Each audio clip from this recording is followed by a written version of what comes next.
이 시간 말씀의 제목은 믿음으로 받는 은혜와 복이라는 말씀입니다.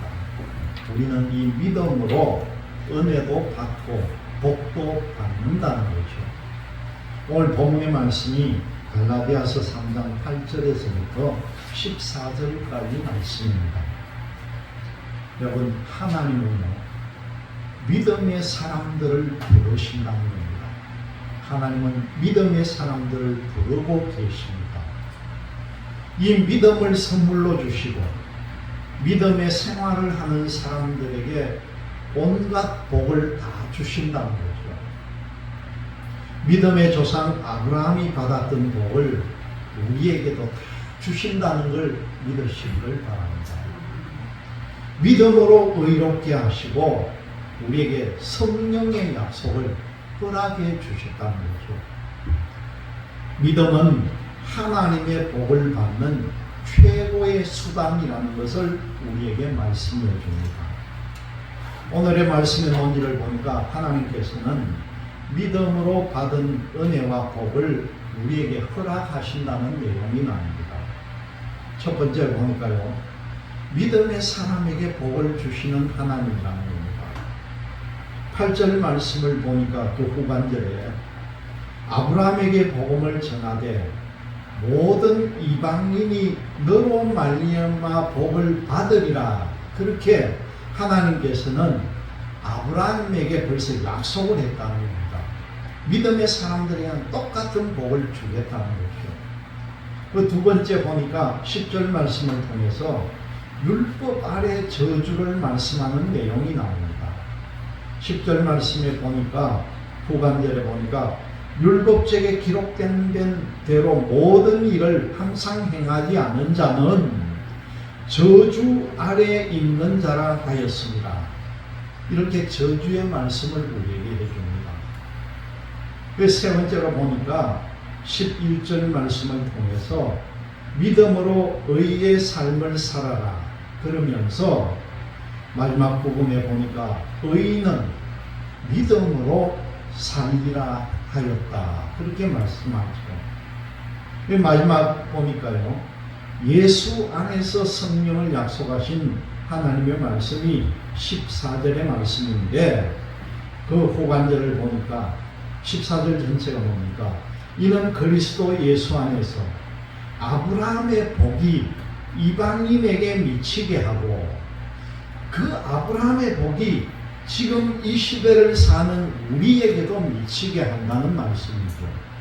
그리고 우리로 하여금 그 믿음으로 말미암아서 성령의 약속을 받게 한다, 그렇게 우리에게 전해주고 있습니다. 여러분, 우리뿐만 아니고 우리나라 민족만 아니고요, 세상 온 세계 사람들은 다 복을 그렇게 좋아해요. 복 받기를 좋아한다는 거죠. 기복신앙이라고도 하고, 우리가 기복신앙은 정말 뭡니까? 정령신앙. 온 세상 사람들이 하는 그 모습을 보면은 자기 나라에 있는 돌이나 산이나 나무나 크고 웅장한 걸 보면은 거기에 뭔가 신이 깃들여 있는 걸로 생각하고 그 앞에 재물을 놓고 절을 하고 하는 이 모든 행위가 뭡니까? 뭐 때문에 그렇게 절하겠습니까? 그 온갖 사물들이 내가 이렇게 공양을 하면 나에게 복을 줄 것이다, 그 믿음을 가지고 온 세계가 막 선진국이든 후진국이든 할 것 없이 그렇게 다 이루어져 있다는 거죠. 모든 사람들은 복을 받기 위해서 그렇게 행위를 합니다. 그리고 특별히 또 보면은 자신의 건강의 복이나 그 다음에 명철한 복이나 돈을 많이 벌 복, 그리고 우리 가정이 행복할 복, 모든 일들이 잘 풀리는 그런 복들을 누리고 싶어 한다는 거죠. 세상에 살면서 이런 복들 중 하나만 부족하고 없어도요, 사람들은 힘들어하고 걱정을 한다는 거예요. 그 많은 복들 중에 한 가지라도 부족하면 덜컥 겁이 나고 이거 어떻게 해야 되나 그렇게 근심 걱정을 한다는 겁니다.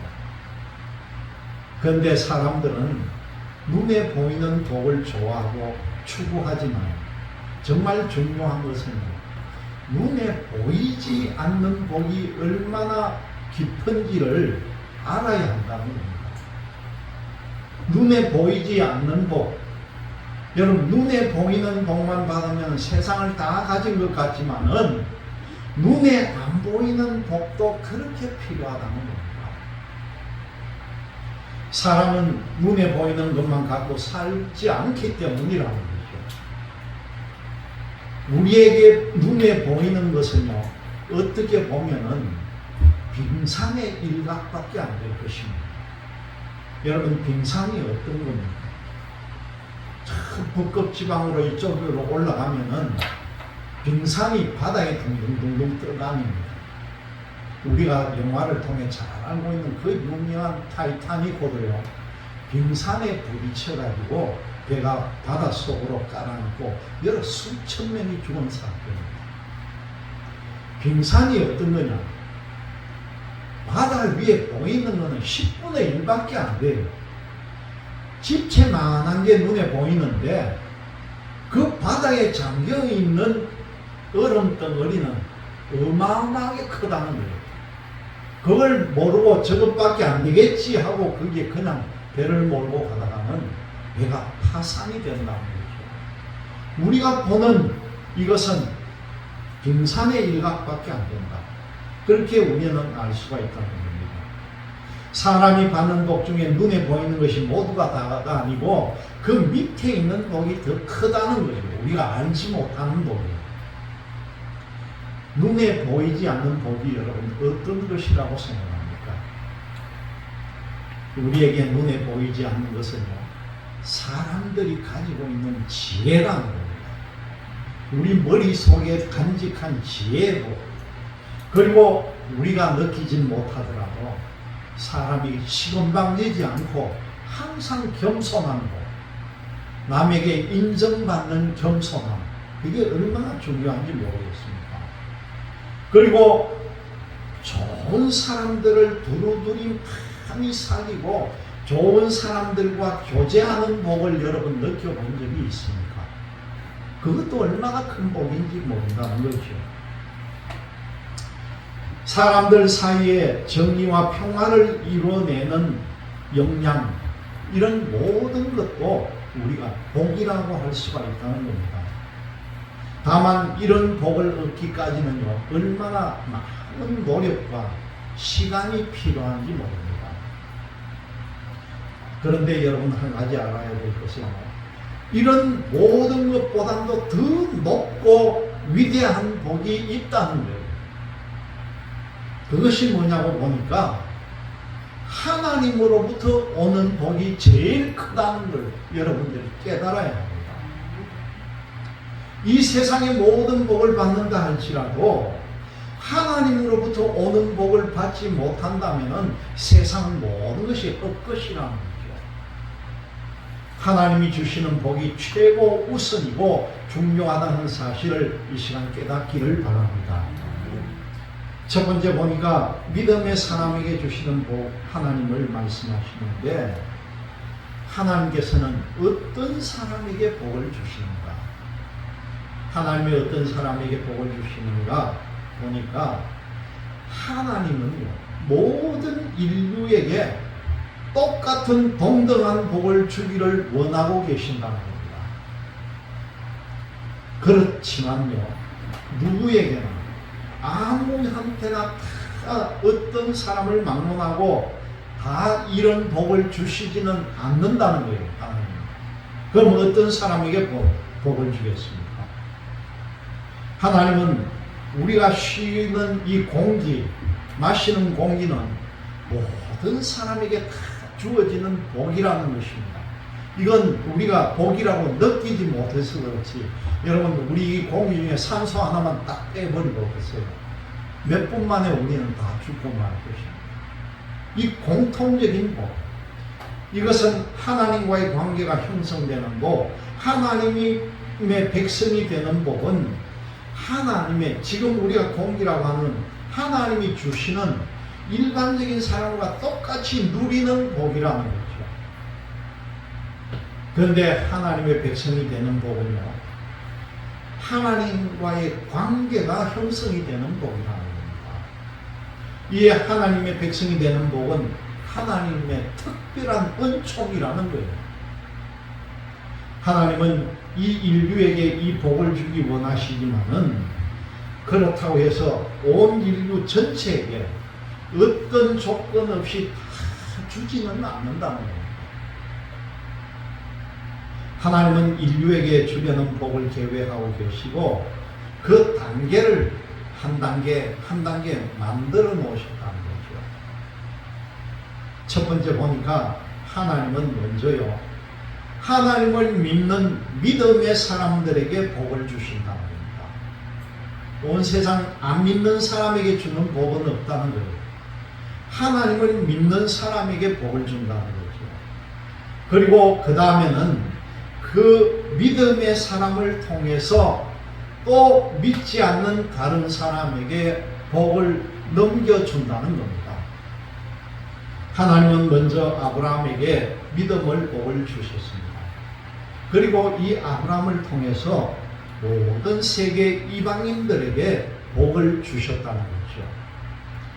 이방인이라고 믿음을 가진 사람은 여러분 아브라함과 함께 똑같은 복을 받습니다. 하나님이 아브라함에게 주신 복을 오늘날 우리도 다 같이 누리고 있다는 걸 지금 깨달아라는 거죠.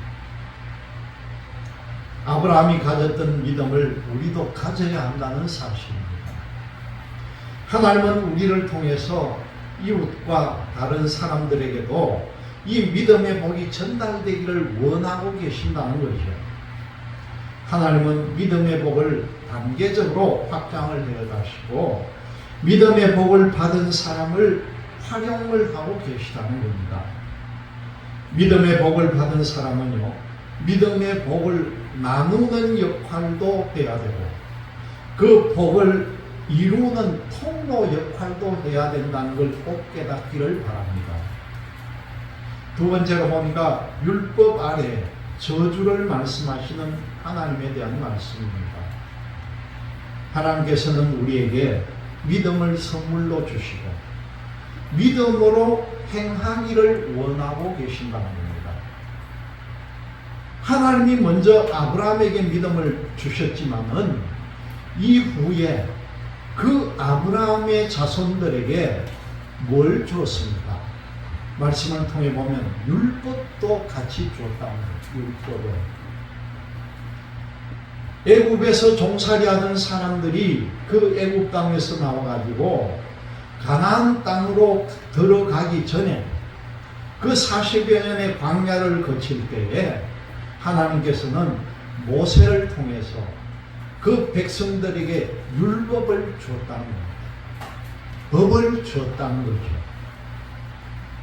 율법을 주신 이유가 뭡니까? 그 율법을 준 이유는 죄를 지은 사람을 처벌하기 위함이 아니라 믿음을 알아가고 믿음 속에서 행하기 위해서 율법이라는 걸 줬다는 거죠. 율법 자체가요, 이 백성들에게는 큰 은혜였습니다. 율법을 지킴으로 믿음으로 나아가는 힘을 가지게 됐다는 거죠. 그러나 사람들이 이 율법을 지키지를 못했습니다. 하나님은 율법을 주실 때에 율법을 지키는 사람에게는 복을 주시고 율법을 지키지 않는 자들에게는 저주를 내리겠다, 그렇게 공포를 합니다. 여러분, 이 율법은요, 죄를 깨닫는 하나의 도구가 되었다는 거죠. 율법을 지키면 복을 받는다고 하지만은 율법 자체는요, 구원의 도구는 될 수가 없다는 겁니다. 하나님이 믿음으로 얻은 구원을 우리에게 은혜로 그저 선물로 주시는데, 이 율법은 은혜이기는 하지만 믿음만큼의 은혜는 아니라는 것입니다. 율법으로는 구원을 얻을 수가 없는데 사람들은 이 율법의 저주에서 헤어나오는 일이 쉽지가 않더라는 거죠. 율법 자체가 사람의 행위와 노력이 들어가기 때문이라는 겁니다. 그 율법을 지키기 위해서 사람이 얼마나 노력을 해야 되고 행위를 가져야 되겠습니까?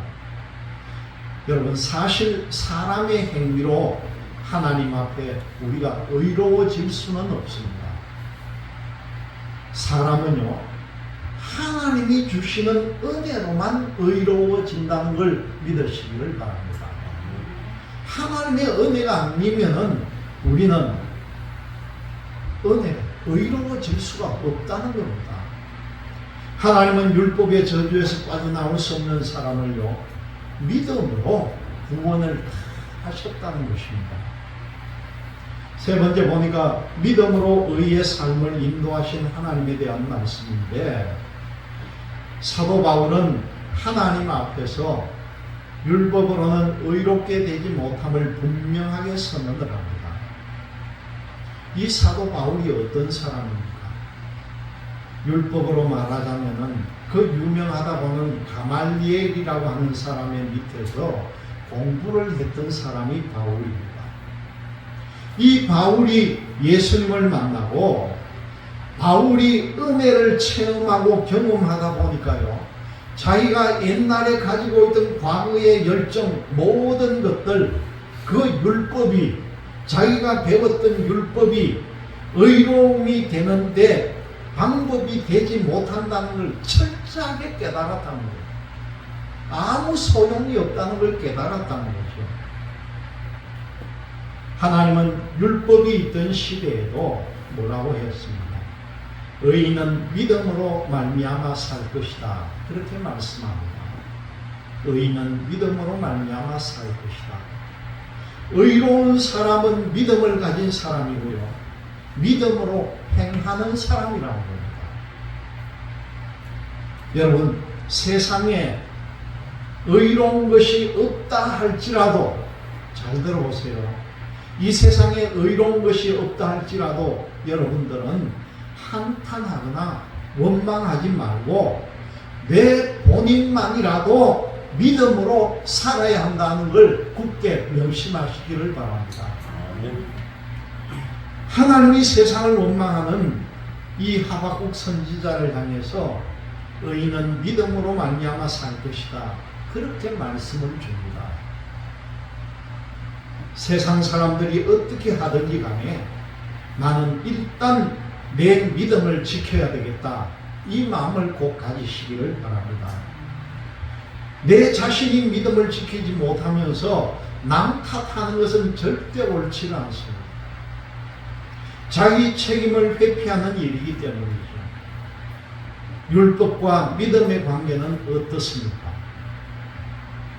율법은 믿음에서 나지 않는다는 것이고, 율법을 행하는 사람은 율법 안에서 살고 있다는 겁니다. 율법은요, 죄를 깨닫게 해주고 믿음으로 가기 위한 하나의 수단이다, 이렇게 여겨야 한다는 겁니다. 하나의 과정으로 보라는 거죠. 하나님은 율법으로는 도저히 의로워질 수 없는 사람들에게 믿음을 주셔서 은혜의 길을 제시를 해줍니다. 그리고 믿음으로 사는 삶, 의로움을 증명하는 믿음의 삶을 살도록 우리를 인도해 주시고 있다는 것이죠. 하나님은 우리를 믿음으로 인도하신다, 이 말씀을 꼭 새겨 들으시기를 바랍니다. 마지막 네 번째로 보니까 예수 안에서 성령을 약속하신 하나님에 대한 말씀입니다. 이들에게 비록 율법이 주어졌지만은 율법은 저주 아래 있게 하는 기능도 가지고 있다는 거죠. 사람은 율법을 지키려고 노력하지만은 결국 자신이 그 율법의 저주 아래 놓여 있다는 걸 깨달을 뿐이라는 겁니다. 사람은 스스로 율법의 저주 아래에서 속량을 받을 수가 있다는 것입니다. 하나님이 개혁하셔야 하고 하나님께서 은혜를 주셔야만이 이 속량을 받을 수 있다는 거죠. 율법의 저주는 죄를 알게 할 뿐이고, 율법을 어기면은 죄를 지은 자는 벌을 받을 것이라는 겁니다. 여러분, 이 벌을 받는 중에, 율법이 주는 벌 중에 가장 큰 심한 벌이 뭡니까? 제일 큰 벌은 사형을 시키는 거예요. 죽이는 거. 그게 최고잖아요. 지금도 우리나라고 외국이고 간에 법 중에 제일 큰 죄를 지었을 때 주는 벌이 뭡니까? 사형을 시키는 거예요. 우리나라에도 분명히 사형에 처한다 나옵니다. 그런데 아직까지 요즘 봐줘가지고 사형을 안 한 지가 지금 한 20여 년 동안 우리나라 교도소에 가면요, 사형수들이 지금 한 4, 50명은 있을 거예요. 사형 언도는 분명히 받았는데 아직까지 집행을 안 해가지고, 그런데 작년인가 재작년에 보니까 사형장을 한번 점검을 하더라고요. 그때 보니까 혹시 사형을 한 시킬 건가, 그런 겁이 들컥나더라고요. 그런데 아직까지 20여 년 동안 사형을 시키지를 않았습니다. 죄를 지으면 가장 큰 벌이 사형입니다. 이 예수님 당시의 사형 제도는 뭡니까, 여러분? 십자가에 매다는 사형이죠. 십자가에 매달아 죽이는 사형이에요. 이 당시의 십자가는 그냥 사형이 아니라 뭐라고 했습니까? 저주의 상징이었다. 저주. 여러분, 13절 말씀에 기록된 내용이 뭡니까? 나무에 달린 자마다 저주 아래에 있는 자다, 그런 표현을 합니다. 나무에 달려있는 자마다 저주받은 자다. 이 십자가의 의미입니다. 이건 바로요, 여기에서 예수님을 보여주고 있는 거예요. 이 신명기가 기록될 때에 벌써 예수님이 어떤 모습으로 십자가를 지는지를 이 말씀을 통해서 우리에게 보여주고 있는 내용입니다. 예수님은 우리가 받을 저주를 예수님 당신이 모두 지고 짊어지고 십자가에 매 달렸다는 거죠. 여러분, 그 이유가 무엇이겠습니까? 왜 예수님께서 우리를 대신해서 십자가에 달렸겠습니까? 여러분, 그것은요, 하나님께서 우리를 향한, 우리 인류를 향한 구원의 계획을 예수님을 통해서 이루려고 하는 그 목적이 여기에다 담겨 있다는 겁니다. 그걸 알아야 되는 것입니다. 그리스도 예수 안에서 아브라함의 복이 이방인들을 향해 나가고, 그 이방인에게 복이 확장이 되어 넓혀지고 더 넓혀져야죠. 그리고 또 우리에게도 믿음으로 성령의 약속을 받게 하는 목적이 바로 여기에 있다는 사실입니다. 십자가에 달리신 예수님 때문에 우리가 믿음을 갖게 되었고요, 우리는 성령의 약속을 받은 성도들입니다. 여러분, 그것을 꼭 믿으시기를 바랍니다. 하나님이 만세전부터 계획하신 이 구원 계획에 따라 가지고 아브라함에게 믿음을 주시며, 또한 지금 이 시대를 사는 우리에게도 이 모든 것들이 적용되어 있다는 걸 믿고 나아가는 여러분들이 되시기를 주님의 이름으로 기원드립니다. 오늘 같이 기도